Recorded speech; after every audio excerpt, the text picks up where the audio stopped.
y le vamos a dar el paso ahora a Paola Matus, ¿ya? Que ella va a hablarnos sobre el tema de la eficiencia hídrica, y como les había dicho antes, Paola ella es jefa de proyectos sobre los temas de escenarios hídricos para 2030, así que Paola, por favor, todo tuyo este tiempo. ¿Mm? Hola, muchas gracias por la invitación. Hola a todos y a todas, unas buenas tardes. Bueno, vamos a hablar un poquitito de los desafíos que tenemos en cuanto a eficiencia hídrica y además, bueno, voy a ir poniendo algunos antecedentes que hemos levantado como iniciativa, muchos ya similares a los que también presentó Maisa, ¿no? Entonces voy a presentarles.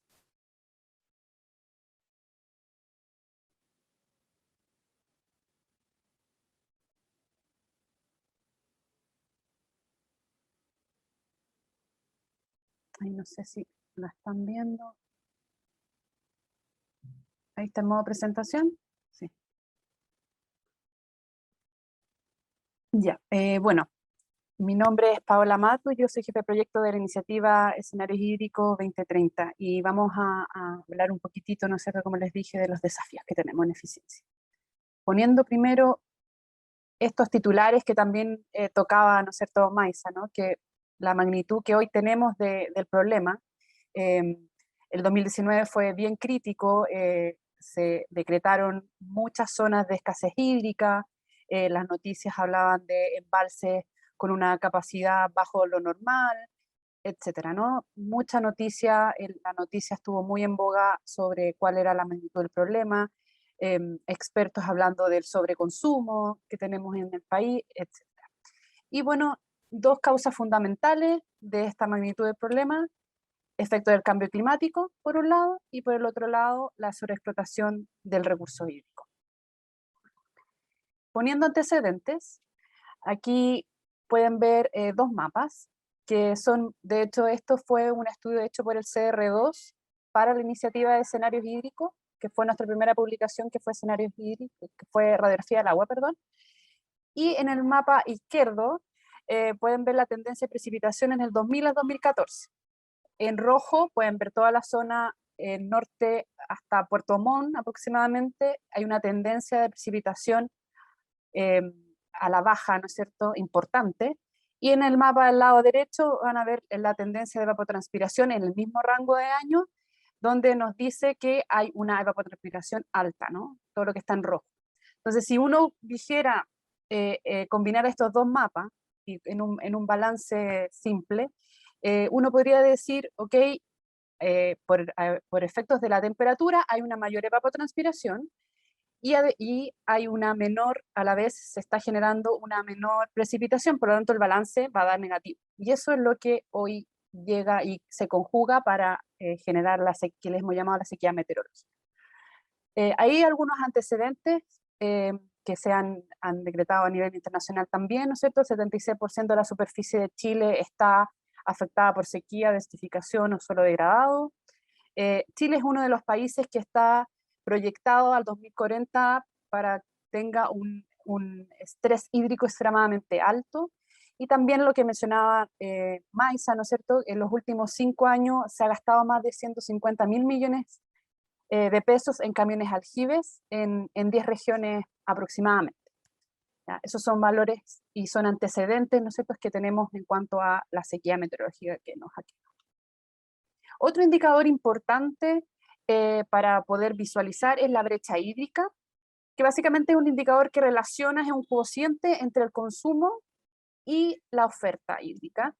Este en otros países también se llama índice de escasez hídrica, y acá, bueno, las zonas que están en blanco es básicamente porque la información que se tenía, no se tenía toda la información, había en algunas partes que se tenía la información de oferta superficial, pero no la subterránea, y así. Entonces se tomó el criterio de que se tomaba solamente las zonas en que teníamos ambos datos, tanto la oferta superficial como la oferta subterránea, conjugada con la demanda, ¿ya?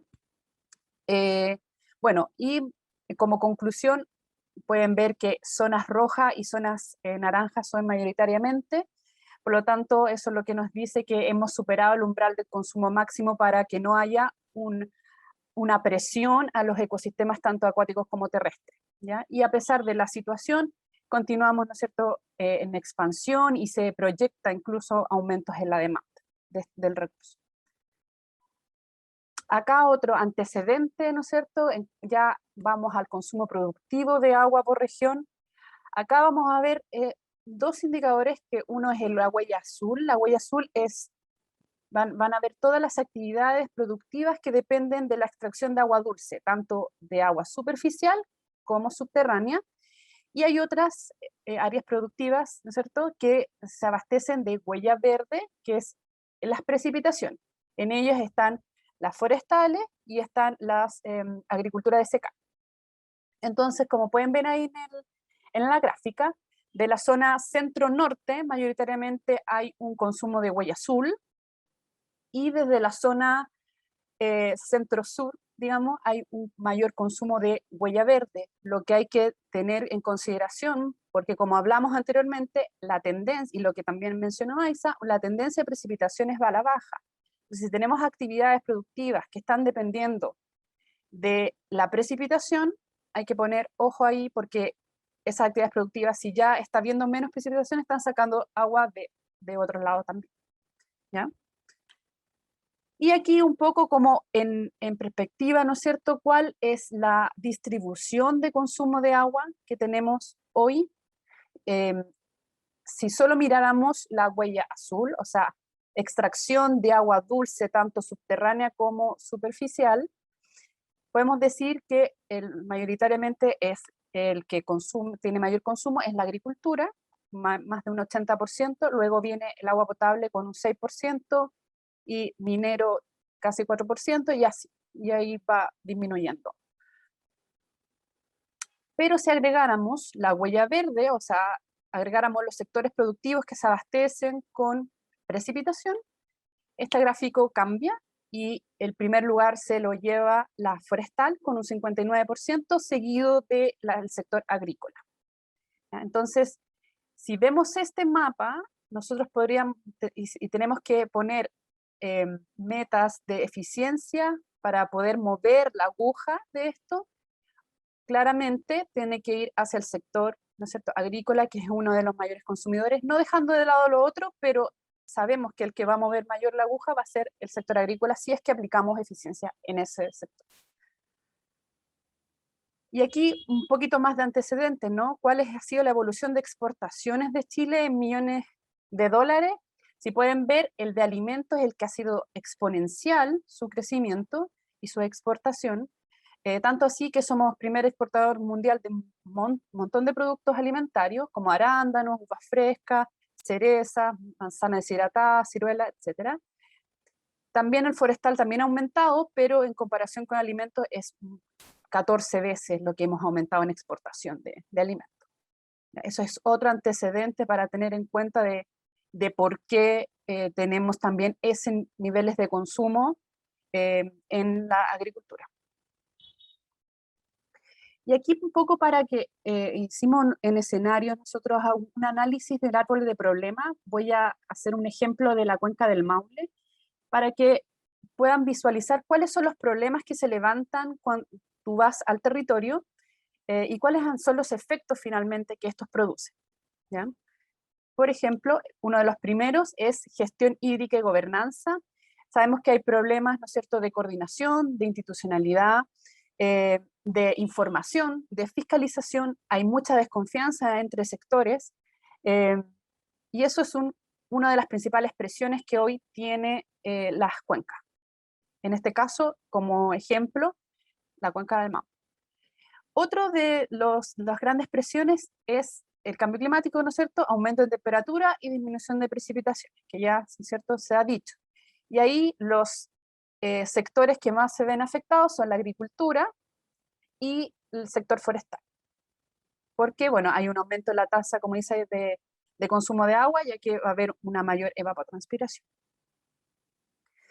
Luego, por otro lado, tenemos el aumento en la demanda de agua, y aquí nuevamente hablamos de aumento en la demanda agrícola, ¿cierto?, debido a aumento de superficie agrícola, a cultivos con un uso intensivo de agua, como los frutales, por ejemplo, y sistemas ineficientes de riego, que más adelante le voy a explicar más o menos en qué rango tenemos de eficiencia hoy en día Chile.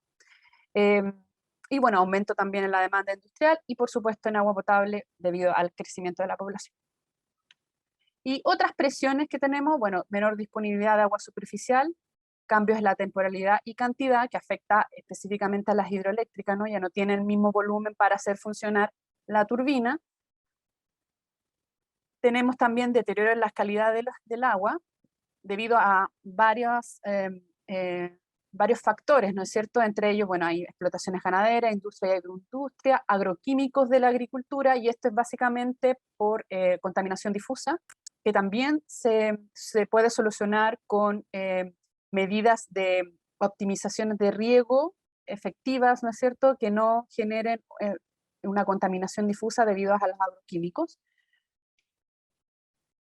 Y bueno, disminución en los niveles de acuífero debido a un montón, bueno, expansión urbana, ¿no es cierto? Estamos impermeabilizando los suelos y eso mismo trae consigo una disminución en los acuíferos, además de la sobreexplotación que el recurso tiene de las aguas, de los acuíferos, ¿no?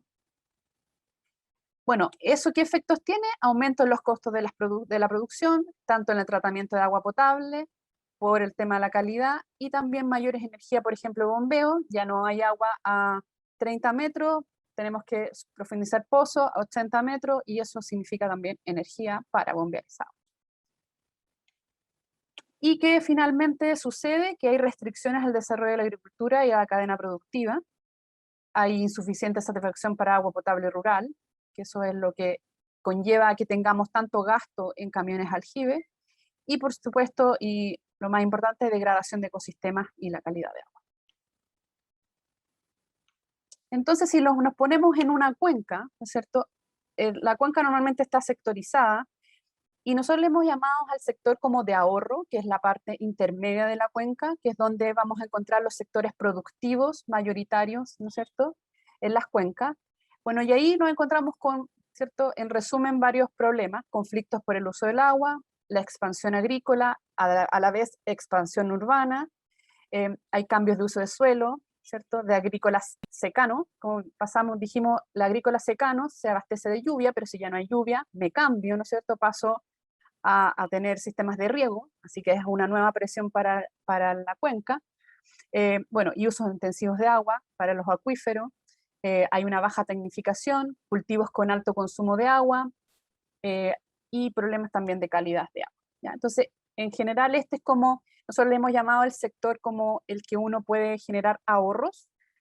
En la cuenca alta pusimos ahí conservación, ¿no es cierto?, porque ahí están los lugares, ¿no es cierto?, donde podemos lograr la conservación, y abajo le hemos llamado todo lo que son las soluciones de impacto, ¿ya? Y aquí otro estudio que se hizo de Pliskov, de cambio de uso de suelo de 1995 a 2016, también ejemplo Cuenca de Maule.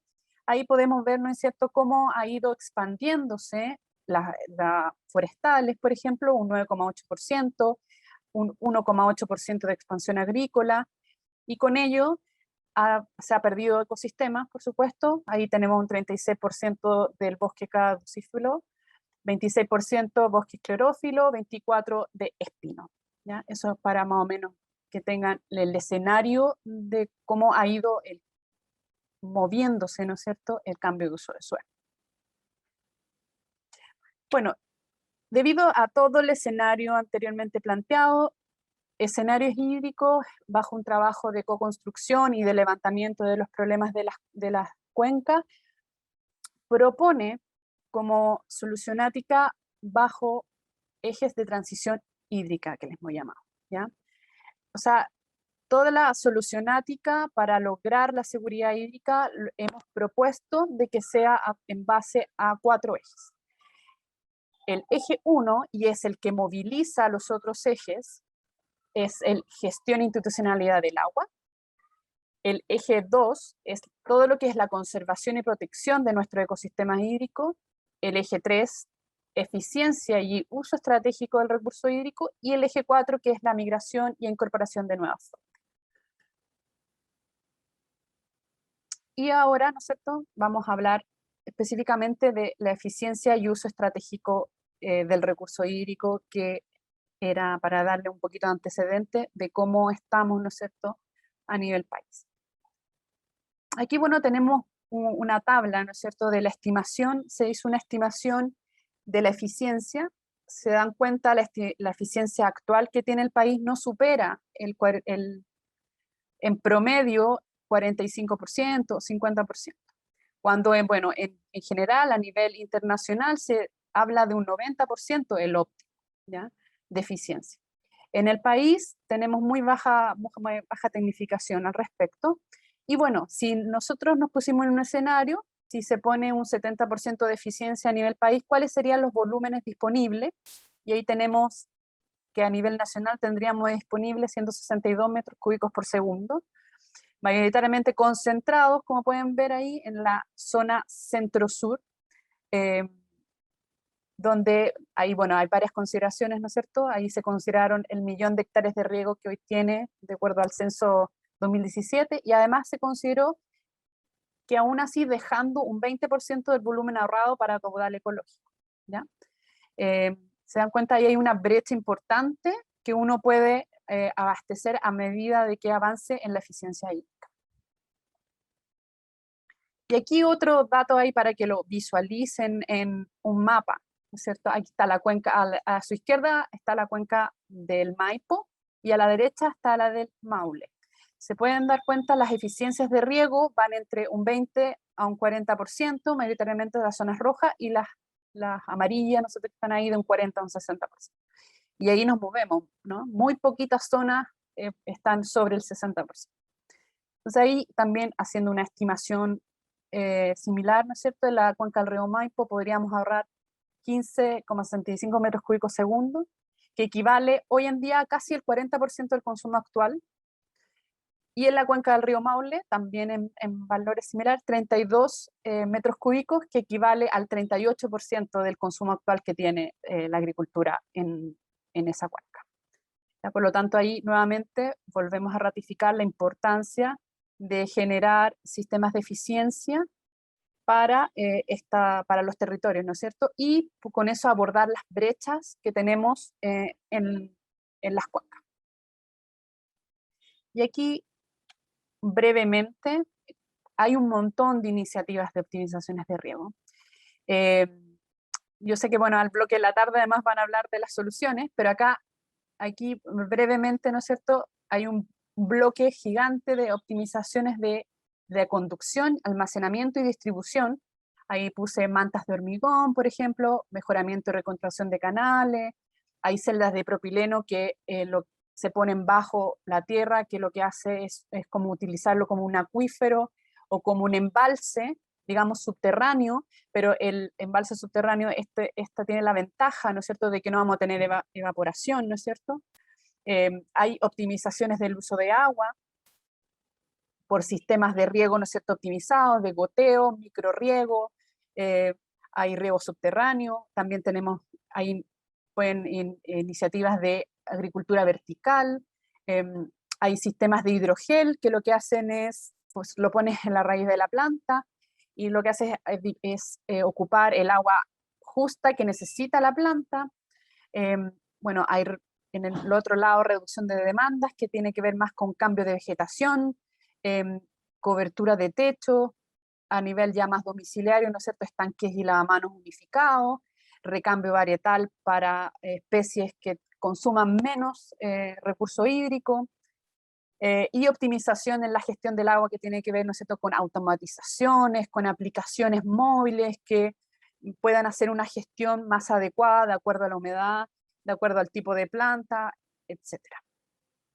¿Ya? Esto es un barniz bien simple, ¿no es cierto?, pero hay varias, es para mostrar que hay varias alternativas que apuntan, ¿no es cierto?, a la optimización del riego. Y ya como reflexiones finales, ¿no es cierto?, donde existen mayores oportunidades, y ya lo vimos, ¿no es cierto?, de acuerdo al consumo, es en deficiencia hídrica y para disminuir la brecha en el sector agrícola, debido a los volúmenes, ¿no? La eficiencia hídrica no es solo un cambio tecnológico, eso hay que tenerlo igual bien claro, debe ir acompañado de mecanismos para que el ahorro generado se refleje como una eficiencia para la cuenca y no en un aumento de superficie de riego, que normalmente eso está pasando, ¿no? Que claro, yo eficiento, me pongo un sistema de goteo, pero esa agua ahora no es que la devuelva a la cuenca, sino que la ocupo para extenderme en mis hectáreas de cultivo. ¿Ya? Y para eso debe haber mecanismos, ¿no es cierto?, que va más enfocados al eje 1, ¿no es cierto?, que es la gestión e institucionalidad. Otro punto importante que hay que destacar, que todo cambio tecnológico debe ir acompañado un acompañamiento importante y una capacitación. ¿Por qué? Porque pasa de que tú le puedes dejar todo automatizado, pero la persona no sigue, o no lo sintió, o no lo implementó de manera adecuada, y va a dar lo mismo, aunque tenga un riego por goteo, no va a estar siendo optimizado. Igual, aunque pueda decir, no, tal hectárea están con riego por goteo, pero yo dejo, va a la llave, por así decirlo, todo el día, aún así no estoy siendo eficiente, ¿ya? Entonces ahí tiene que haber un acompañamiento importante, y eso yo creo que es algo que se ha dejado un poquito de lado. Bueno, y la eficiencia hídrica tiene varias ventajas, ¿no? Aumenta la disponibilidad de agua para diferentes usos, permitiendo la adaptación al cambio climático y a la conservación y recuperación de ecosistemas. Si somos eficientes, podemos decir, ok, lo que yo me ahorro lo infiltro, ¿no es cierto?, al acuífero, o lo recargo al acuífero, o lo ocupo, o lo dejo disponible para un ecosistema, etcétera, ¿no? Uno puede hacer ahí combinación de soluciones. Disminuye la contaminación difusa, como les mencioné, ¿no es cierto? Si ocupas riegos eficientes, logras que también sea eficiente la cantidad de agroquímicos que se agregan a los cultivos, y permite mayor valor agregado a los productos de exportación, por supuesto, porque tú estás diciendo, o sea, estoy siendo eficiente en el producto que estoy generando, y evita el sobredimensionamiento de obras para nuevas fuentes de agua, ¿no? Y acá al lado derecho un poquito lo que está haciendo Escenarios Hídricos hoy. Está en una propuesta de institucionalidad de agua a nivel nacional y local, ya que creemos que es algo muy, muy importante, como por todo lo que les mencioné anteriormente. Estamos además haciendo una propuesta de un Plan Nacional de Seguridad Hídrica para impulsar una política e institucionalidad hídrica, y además estamos haciendo un plan de acción, una hoja de ruta, con estas soluciones implementadas en el territorio, y que sean combinadas entre ellas para que puedan ser replicadas, y además estamos viendo réplicas e implementaciones en las dos cuencas, 2 soluciones en cada una de las. Eso. No sé si preguntas. Muchas gracias, Paola. Mira, por acá tenemos preguntas en el chat. Tenemos la primera, que es, ¿cree que una mejora en la eficiencia llevaría a un aumento en la demanda hídrica? Bueno, claro, es un poco lo que mencionaba anteriormente, ¿no?, en las reflexiones. Sí, ahí por eso debe ir acompañado de mecanismos, ¿no es cierto?, de gestión y de política también, ¿no es cierto?, institucionalidad, que acompañen y que haya una correlación, ¿no es cierto?, entre que yo sea eficiente y que no me expanda, en el fondo, sea eficiente y deje esa agua disponible para la cuenca o para otro uso de ecosistema, o uso incluso de mantención de caudal ecológico, etc. Entonces, sí o sí, la eficiencia tiene que ir acompañado de mecanismos que apoyen y que no se produzca esto, ¿no? Que yo siga aumentando más la demanda y, claro, soy eficiente, pero en el fondo genero más, exporto más y todo, pero en el fondo como que yo creo que ahí es por eso que es muy importante la regulación y el eje 1 que le hemos llamado a todo lo que es gestión adecuada del recurso hídrico en las cuencas. Gracias. Por acá tenemos otra pregunta de Katia Postigo, a ver, que se me movió un poco acá. ¿A qué nuevas fuentes de agua se refiere en los ejes de transición hídrica? El eje 4 se refiere a nuevas fuentes de agua, por ejemplo, desalación. Están todas las soluciones ahí, soluciones de trasvase, también le hemos llamado todo lo que es nuevas fuentes de agua. Todas las fuentes que son de captación también, todas esas soluciones también están agrupadas ahí en nuestro eje 4, y lo tenemos como un eje 4 porque son los que deben complementar. Si todas las otras medidas no abordan completamente la brecha de un territorio, ahí recién debiese ingresar una nueva fuente. Y le hemos llamado migración porque los sectores productivos debiesen desacoplar, los que tienen mayor consumo, poder desacoplarse de la cuenca y poder optar por estas nuevas fuentes de agua. Muchas gracias. Por acá también tenemos otra consulta de Sergio Cortés, y él va un poco a los fundamentos. Yo creo que lo que pregunta un poco es cómo es la definición de la eficiencia en el uso del agua, y tal vez un poco en la expresión, pensando un poco como ingeniero, cómo sería la ecuación, porque nos dice a qué se refiere con la eficiencia del agua. Sí, bueno, la eficiencia, básicamente que, por ejemplo, en la agricultura es más fácil como ejemplificar. La planta necesita un X volumen de agua, ¿ya? Y nosotros le regamos, por ejemplo, si la planta necesita 50, nosotros regamos 100. Entonces, pero eso es una mala eficiencia, ¿me entiendes? Porque está sobrecargando la planta no necesita... Por ejemplo, ¿Alguien? digamos que me salgo ahorita y digo, no, al culo, yo... Sí, hay un micrófono abierto, no sé si lo pueden desactivar. Ahí sí. Sí, a eso se refiere, que uno debiese, y por eso las técnicas de eficiencia por ejemplo, de riego por goteo, ¿no es cierto?, va directamente a la raíz, ¿no es cierto?, y siempre van acompañadas de una automatización, o sea, tú ves qué humedad tiene el suelo, por ejemplo, cuál es el requerimiento de la planta, y con eso dices, ok, estos son los litros por segundo que necesita mi campo. Eso es ser eficiente así como reloj, digamos, ¿no? Como relojería. Y en otros países sí, claro, se llega a esa eficiencia un 90%, o sea, si la planta necesita 100, yo le estoy agregando a lo más 110, ¿ya? Eso es una eficiencia como óptima, a eso le llamamos eficiencia.